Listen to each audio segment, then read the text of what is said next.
back onto football with an incident like that, but you mentioned you didn't know how it could affect players. Certainly when Barnett's got a goal to get back into the game, you must have been pleased with the reaction of the players to stand up tall in that situation. No, I was. I say, because, you know, it's really weird, you know.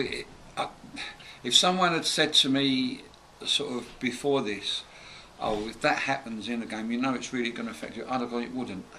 I'd say no, it wouldn't. I'm really, really like a focused person. You know, I can put most things out of my head and say, no, this is what we've got to do.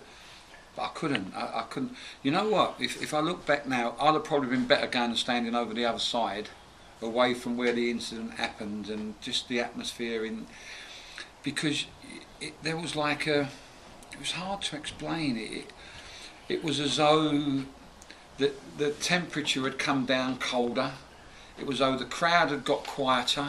It was like really an eerie feeling that I felt, and you know, I found myself sort of, do I need to put another coat on? I've just felt a lot cold. I know it was cold anyway, but I'm never cold on the line. You know, I wrap up and I'm never cold.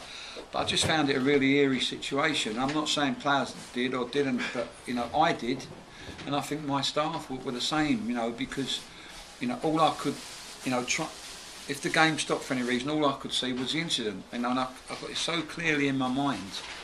You know, so clearly how it happened, and it just keeps flashing. You know, it just kept flashing through my mind, and it's difficult. And so I can't say it was the same for the players. I've spoken to players, but I didn't want to bring it up for them.